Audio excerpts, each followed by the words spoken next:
This is TWiT. Our favorite marketing department has struck again. So, backstory, OnePlus, which is the maker of the phone, which I have purchased and love, in their user forums this morning decided to launch a contest that would encourage their female fans, their beautiful female fans, I quote, to publish selfies of themselves with the OnePlus logo included somewhere in the image, and then they were going to give out invites because the OnePlus is an invite-only device. People are dying for invites. They're dying to get the phones. It's not easy to get the phone, and so they launched this Ladies First contest, which is the name of the contest, and. You can't even do it. You can't even say it. I can't even do it. No, I'm trying to present this. I'm trying to set the stage here. So they write in true gentleman fashion, and because chivalry is not dead, we, OnePlus, are giving the lovely ladies of OnePlus a chance to skip the invite line and introduce themselves to us. Ladies and only ladies. Sorry, guys. Ladies first. Rules are simple. Draw the logo on a piece of paper, your hand, face, or whatever. Take a photo of yourself. Post the photo in this thread. And the 50 most well-liked ladies will be chosen to get a T-shirt and an invite. And no nudity, please. Please. Which was like the icing on the cake for me, because there are so many women who are just dying to get likes in the OnePlus forums for their naked pictures. So there was an outcry, a backlash, one might say. Yeah, a little bit. About the premise of this contest, which was, kind of like it was a hot or not, right, for women to get invites to the phone. And some women were like, okay, and participated, took pictures of themselves with the logo. But many other women objected very loudly to the whole premise of the contest. And to their credit, I guess, they launched the contest this morning, and by like 3 p.m. Eastern time, they pulled it completely. They apologized after even Cyanogen Inc. had tweeted that they don't support contests that objectify people. And the whole thing was just a complete word I can't say on the air. And these guys are like complete nitwits. And it's just so annoying because I love this phone. I know. But they're obviously like idiots. But this when is it like comes to marketing. We need one of those. This is the same company that did the Smash Your Phone contest. Yeah. Just to a little background. We need a sign that says like the number of days since OnePlus had a marketing screw up. It's been 7 days since OnePlus did a Well, today it is 0. It has been 0 days since OnePlus had another marketing screw up. I can't take it, you guys. I really can't take it. And I don't think that these guys sat around and said like, how can we make women feel objectified today? I don't believe that either. I think that they were genuinely trying to do something good for their users. I think that they were like, how can we get pictures of like women with our logo in them? Like, I think they were trying to do a good thing. Just, oh God, just so, it's really hard to forgive them, even just forgive the ignorance when sort of we have people like Sheryl Sandberg and Marissa Mayer like having this conversation about women in tech, and it's just so tone deaf. The writing was bad, the wording was bad. It was upsetting. So it was so upsetting that I considered, I am considering selling my OnePlus One because it's bothering me so much that I gave these guys my $360 something. But it's a great device. I'll admit it's a great device. So what do you guys think? I'm mad that I gave you my $360 and this is how you spend it. Yes. Like my money went to some guy coming up with this contest idea in their marketing department. Ugh. Daniel, how do you feel about this? What are your thoughts on this? So our newest employee just happens to be a very wonderful, intelligent woman named Jane McIntaggart. And she wrote this article that you put up here. And I was like, I would love to write this article, but yeah, please, it's a great article. But go ahead and just rip them to shreds because they deserve it. And ever since they came out with the Smash Your Device campaign, I knew that this was a tone deaf company. The number of screw-ups they've had must be a dozen by now. But part of me thinks that they're kind of geniuses for thinking of these idiotic things that get them so much press. But I agree with Gina in the sense that there's no way they're that brilliant as to be that stupid. You know what I'm saying? Like, because they're getting the press that they don't want, but they're still getting the press. Mm-hmm. But I'm totally with you in the sense that I bought this phone. I really like this phone, but I think its virtues are because of fantastic software and good hardware. And I think that the company, the ethics of the company, completely undermine most of the great elements of the phone itself.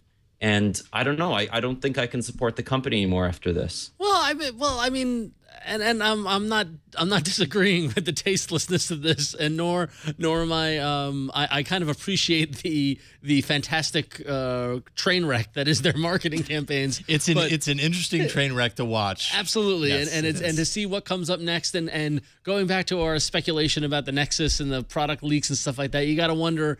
You know, I can't imagine they plan for this sort of reaction or whatever, but they are getting us talking about it. It is popping up in it.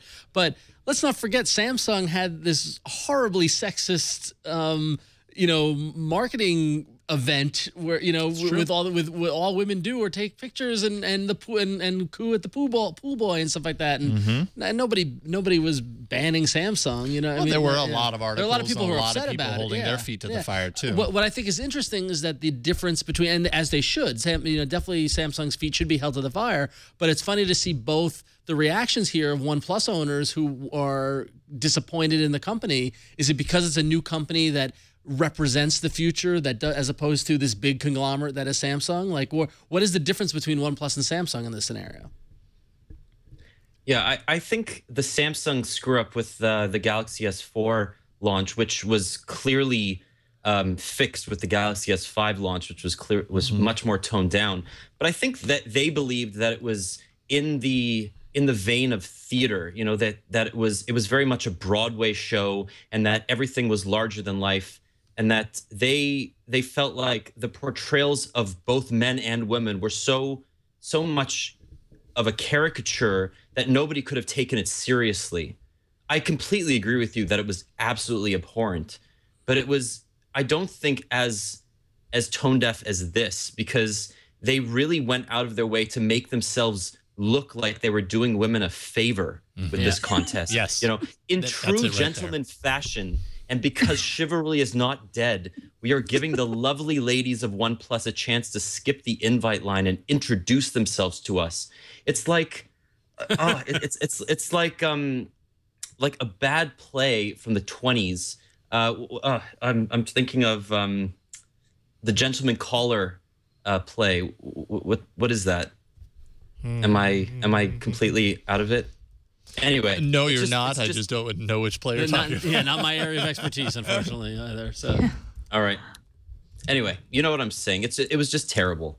Well, I think the tone deaf marketing is probably the most apt description of OnePlus's marketing at this point, of really, because you get where they're coming from. You get it. They want to be disruptive. They want to be new. They want to be noticed. They want people to be talking about it. Like, I totally understand where they're coming from. And just the fact that they're making the wrong decision time and time again is just kind of, it's sad on their part. But yeah, but it's fun to watch. It's kind of it's disrespectful from a marketing standpoint, right? Like, this is what I can't understand. Now, there are two times here, right? With the Smasher phone and now with this, that they have a marketing team that's really good at coming up with ideas that are going to get people talking. The problem is they don't think it through to the way it could be construed, possibly in ways that they weren't intending. Who knows? Maybe they're geniuses and they knew exactly how this was going to be perceived, and they feel, truly believe that in the long run it's going to come out roses for them, and it's not going to matter, and it will have been, all press is good press, even if it's bad press, that sort of thing. I kind of don't feel that way. Right. I kind of feel like this is a company that's trying to figure out what its voice is, and unfortunately they're coming up with interesting beginnings of an idea, but when they execute them, they don't realize just the damage that can be done or how it can be perceived on the other end. And that makes it difficult for me when because now semi-regularly get emails and contacts from people saying, I have an invite. Do you know someone who wants a OnePlus One? Now I almost feel the need to kind of like preface it when I give somebody an invite. Be like, by the way, yeah, you can buy this phone.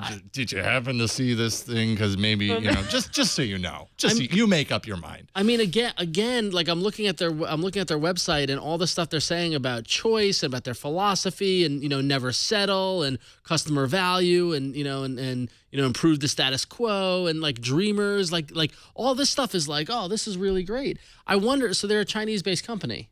Mm-hmm. Is this a cultural thing? Right. Is this a cultural thing? Right. That's like a few people in the chat room brought that up. Yeah. And this is definitely the difference between this and Samsung for me is that, they're running Cyanogen. They're this, supposedly, if they're not actually just a stealth company that's like part of Oppo, there's like, this little upstart or like, a few people who just really want to make a great phone without any gimmicks. Like I love that and I buy that.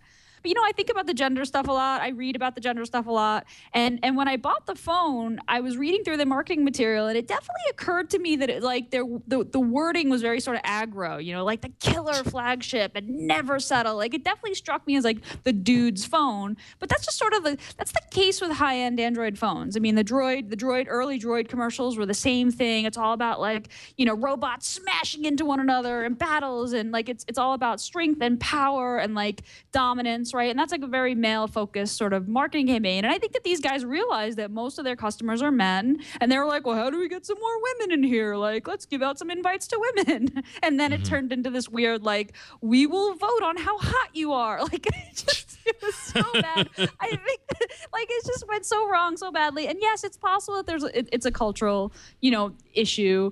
And, even though I am very sensitive to these issues, I've done a lot of stupid things in my life. Think people make mistakes. And, if they turn around and they apologize and they say, we see we got this wrong. Like we're actually gonna donate some money or some invites to Girls Who Code organizations, or we're gonna make this right. Like we learned something. Like I would actually be okay with it.